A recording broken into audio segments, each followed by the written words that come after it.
اکثر نا جب یہودین پہ آتے ہیں تو they become more grumpy, more angry, more aggressive. یہ شاید اس سے ہم بھی گزرے ہوں شروع کے دور میں, تو دس از کوائٹ اسٹرینج کہ وائی از دیٹ ہیپننگ. خیر ٹالرنس کی بات کی تو پیرنٹس کے ساتھ ٹالرنس یہ بڑی ضروری ہے. پیرنٹس کو صحیح سے جواب نہیں دیتے, سیدھے منہ جواب نہیں دیتے, غصے ہو جاتے ہیں پیرنٹس کے اوپر. حالانکہ ہمارے نبی صلی اللہ علیہ وسلم تو ایون دشمنوں کے ساتھ آپ دیکھیں ان کی کیا ٹالرنس تھی. Aleem what's the best and most inspiring? ویسے تو پوری سیرت is very inspiring, but obviously کوئی ایک انسیڈنٹ ایسا ہوتا ہے you are like wow this is amazing, وہ آپ کے لیے کیا تھا؟ علی بھائی میری نا بہت ہی دلی خواہش ہے کہ میں نا اللہ کے نبی صلی اللہ علیہ وسلم کو دیکھوں, ان سے ملاقات کروں. ایک واقعہ ہے حدیث میں آتا ہے, طبرانی میں آئی تھنک حدیث ہے, اس کا مفہوم بتاؤں گا کہ ایک دفعہ نا اللہ کے نبی صلی اللہ علیہ وسلم نے ایک صحابی کو دیکھا, ینگ صحابی تھے, بہت پریشان تھے. تو آپ صلی اللہ علیہ وسلم نے ان سے پوچھا کہ آپ کیوں پریشان ہیں, کیا پریشانی ہے تمہیں؟ تو انہوں نے کہا کہ اللہ کے نبی صلی اللہ علیہ وسلم میں نا آپ سے اتنی محبت کرتا ہوں کہ میں گھر ہوتا ہوں نا تو میرا دل بے چین ہوتا ہے کہ میں آپ کو دیکھوں, آپ سے ملوں آ کے. تو میں آتا ہوں مسجد نبوی میں آتا ہوں, آپ کو دیکھ لیتا ہوں, آپ سے میری ملاقات ہو جاتی ہے. پھر میں واپس گھر آتا ہوں, مجھے پھر وہ بے چینی اور وہی آئی اسٹارٹ مسنگ یو. تو انہوں نے کہا کہ اللہ کے نبی وسلم لیکن میں نا پریشان اس بات میں ہوں کہ دیکھیں اللہ کے پاس آپ نے بھی جانا ہے, موت مجھے بھی آنی ہے. تو آپ جنت میں جائیں گے تو آپ کا تو بہت اونچا رینک ہوگا, اور اگر میں جنت میں چلا بھی گیا تو میرا اور آپ کا کوئی مقابلہ نہیں ہے, رینک بہت ڈفرینٹ ہوں گے. بالکل ٹھیک. تو مجھے بس یہ ہے کہ مجھے اس چیز سے نا بہت زیادہ تکلیف ہوتی ہے کہ میں آپ سے کیسے ملاقات کروں گا جنت میں. تو میرے لیے نا بہت بڑی انسپریشن ہے, کیونکہ دیکھیں علی بھائی انسان ساری زندگی ہمیں اسلام کا کیسے پتہ چلا؟ پروفیٹ وسلم کے تھرو ہی پتہ چلا نا کہ اللہ تعالیٰ ہیں اور قرآن پھر نازل ہو آپ صلی اللہ علیہ وسلم پہ. تو میری بڑی یہ موٹیویشن ہے, I really want to meet him, I really want to see him in my dream. ایک میرے ٹیچر ہیں, ان سے کسی نے سوال کیا یہ والا کہ اگر ایک انسان پروفیٹ وسلم کو دیکھنا چاہتا ہے تو آپ بتائیں کیسے وہ دیکھے. تو ان ٹیچر نے یہ کیا کہ اپنے اسٹوڈنٹ کو ڈنر کرایا, اور ڈنر میں نا کافی سالٹی فوڈ تھی, فوڈ بہت سالٹی تھی, اور اس کے بعد پانی نہیں دیا ان کو. اور ان کا سوچیں اب آپ, اگلے دن صبح پوچھا کہ خواب میں آپ کو کیا نظر آیا؟ کہتے ہیں مجھے آبشاریں نظر آئیں, واٹر فالز, ہر طرف پانی, ہر طرف سمندر تھا. تو انہوں نے کہا that's how you can see prophet صلی اللہ علیہ وسلم. سبحان اللہ. آپ کو اپنی لائف ان کے مطابق گزارنی ہے, جس چیز کی چاہت ہوگی وہ آپ کو ملے گا, وہ آپ کو ملے گا. آپ سوچیں علی بھائی کہ انس رضی اللہ تعالیٰ عنہ کتنے لکی تھے, he used to see prophet صلی اللہ علیہ وسلم آلموسٹ ایوری نائٹ. مطلب these things are very very very close to my heart. کہ میں یہی چاہتا ہوں کہ اللہ کے نبی صلی اللہ علیہ وسلم, میں نے جو بیئرڈ رکھی تھی, میری بیئرڈ رکھنے کی بہت بڑی موٹیویشن, واللہ اور کوئی موٹیویشن نہیں تھی مجھے. میری موٹیویشن یہ تھی کہ I wanted to look like prophet صلی اللہ علیہ وسلم. ان کا حکم ہے تو I have to do it, and it was very difficult for me. Allah تعالیٰ this is what I think کہ ہمیں ان کو فالو کرنا چاہیے جتنا ہم کر سکیں, میکسیمم ہر لیول پہ انشاءاللہ. یہ جب میں اس میں تھوڑی سی بات ایڈ کرنا چاہوں گا کہ عبدالعلیم نے جو حدیث کوٹ کی ہے نا, تو ان صحابی کے الفاظ کچھ اس طرح کے تھے کہ وہ جنت ہی کیسی جنت ہے جس میں رسول اللہ صلی اللہ علیہ وسلم کا ساتھ نہ ہو. تو یقیناً دیکھیں جنت کے 100 درجات ہیں. جنت میں اگر ہم پہنچ بھی گئے کسی نچلے درجے میں اور رسول اللہ صلی اللہ علیہ وسلم کا ساتھ نہ ہوا تو وہ کیسی جنت ہے. اس میں ایک آخری چیز موٹیویشن یہ ہے کیونکہ آئی تھنک حدیث ہے جس میں آپ نے مجھے فرمایا کہ جو انسان جس سے محبت رکھتا ہے نا وہ اس کے ساتھ ہوگا. یہ اسی جب صحابی نے سوال کیا تھا تو جبریل علیہ السلام اللہ کی وحی لے کر نازل ہوئے تھے. آپ صلی اللہ علیہ وسلم خاموش ہو گئے تھے اس پہ کہ جب انہوں نے کہا تھا کہ اے اللہ کے نبی اسلام آپ جنت میں ہوں گے تو آپ کسی اونچے مقام پر ہوں گے. میں اگر جنت میں چلا بھی گیا, یہاں سے دیکھیں صحابی کی عاجزی چیک کریں, انہوں نے کہا میں جنت میں چلا بھی گیا تو کسی نچلے درجے پہ ہوں گا. تو وہ جنت ہی کیسی جنت جس میں آپ کا ساتھ نہ ہو. تو رسول اللہ صلی اللہ علیہ وآلہ وسلم خاموش ہو گئے, اور جبریل علیہ السلام جب وحی لے کے آئے تو انہوں نے یہی بات کوٹ کی کہ بندہ اس کے ساتھ ہوگا جس سے وہ محبت کرتا ہے. ربی واٹ اباؤٹ یو؟ آپ کی زندگی میں 2 چیزیں. ایک تو اصل میں کافی زیادہ واقعات ہیں, اور کبھی کبھی انسان جو ہے نا وہ نہیں سوچ رہا ہوتا ہے کہ کیا چیز پک کریں کیا چیز نہ پک کریں.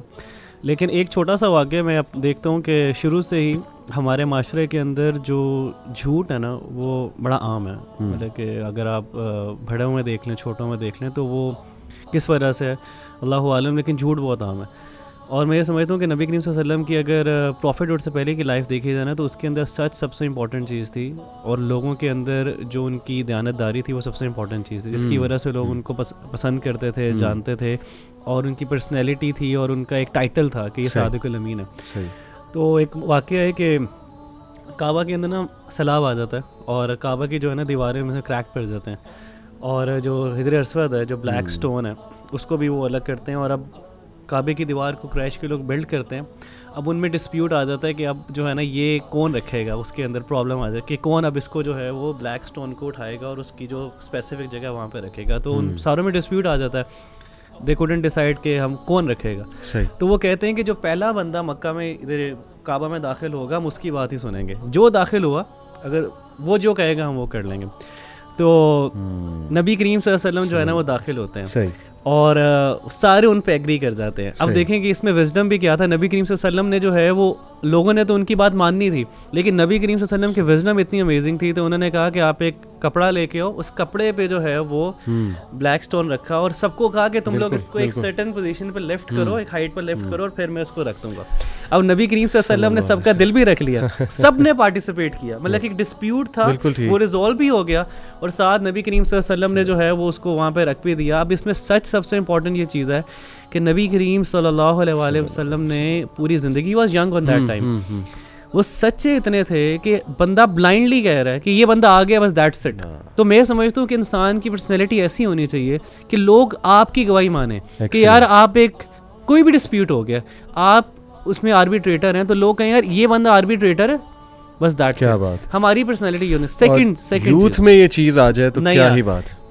اب دیکھیں اس میں کیا ہوگا جب آپ سچ بول رہے ہیں نا تو پیرنٹس کے ساتھ ٹرسٹ آپ کا بلڈ ہوگا, آپ کے دوستوں کے ساتھ ٹرسٹ بلڈ ہوگا. پیرنٹس کو پتہ ہوتا ہے یہ جھوٹ بول رہے, کیوں پیرنٹس انویسٹیگیٹ کرواتے ہیں. آپ کہیں جا رہے ہو کال کر رہے ہیں آپ کے پیرنٹس کو, مینٹور کو, آپ کے کزنس کو, کہیں یہ کہاں پہ گیا, ٹرسٹ نہیں بلڈ ہوا. ٹرسٹ کیوں نہیں بلڈ ہوا کیونکہ آپ جھوٹ, ڈیلنگز بھی ویک ہیں, ڈیلنگز بھی ویک ہیں, آپ کی ویک ہے. یس. سیکنڈ پوائنٹ جو میں نے یہ سیرہ کی زندگی جو میں نے ان کی پڑھی تب مجھے یہ ملا اور یہ لیسن میرے لیے ہے اور یہ لیسن میں سمجھتا ہوں کہ آج پوری کی پوری امت کرائسس کے اندر ہے تو ان کو یہ اڈاپٹ کرنا چاہیے. جب میں نے سیرت پڑھی تو اس میں یہی تھا کہ جب سٹارٹ میں بہت پرابلمس تھی اور جو پہلی وہی آئی اقرا بسم ربک الذی خلق سورہ الگ سے آئی اور اس کے بعد سیکنڈ وہی یا تھرڈ وہی کے اندر جو علماء کے اندر اختلاف ہے کہ وہ سورہ مزمل میں سے ہے یا سورہ مدثر میں سے ہے. تو ایک جن کو میں نے سنا تو انہوں نے ایک چین نریٹ کی کہ ایک چین تھی, یہ ایک بہت زبردست قسم کا سمجھ لیں کہ ایکسرسائز تھی صحابہ کرام کے لیے جس میں وہ ریلیکس ہوتے تھے. پہلی تھی اقرا بسم ربک الذی خلق, دوسرا جس میں یا ایھا المدثر کن فانذر اور یا ایھا المزمل قم اللیل الا قلیلا. تو یہ تین چیزیں بڑی امپورٹنٹ ہیں کہ you have to gain knowledge, secondly you have to spread your knowledge, thirdly یہ میں اسلام کی بات کر رہا ہوں کہ جب آپ اسلام کا دین پھیلا رہے ہو, اللہ کے رسول کی بات کر رہے ہو, پھر کنفرنٹیشن آتی ہے, لوگ آپ کو برا بھلا کہتے ہیں, then you have to connect Allah سبحانہ و تعالیٰ کہ یا ایھا المزمل قم اللیل الا قلیلا, کہ رات کی عبادت کو چاہے تھوڑا کم کر لو. تو یہ سب سے امپورٹنٹ آج کے دور میں. کوئی بھی پرابلم آ رہی ہے you have to connect Allah سبحانہ و تعالیٰ. اگر کنیکشن آپ کا ویک ہے تو آپ کو ہر طرف سے پرابلمز آئیں گی, اور یہ دور ہی پرابلمز کا ہے. پرابلمز آ رہی ہیں, علم حاصل کر رہے ہیں, اللہ تعالیٰ کی بات کر رہے ہیں, نبی کریم صلی اللہ علیہ وسلم کی سنت کو اڈاپٹ کر رہے ہیں, ان کی بات ان کا حدیث نریٹ کر رہے ہیں لوگوں کو, لوگ آپ کو پریشان کریں گے, دس از پیٹ, دس از آبویس. لیکن بعد میں رات کو اللہ کے سامنے سب ڈسکشن کریں, اللہ کو سنائیں, اپنا رونا اپنی پریشانی ڈسکس کریں, بالکل جس طرح دوست کے ساتھ کرتے ہیں.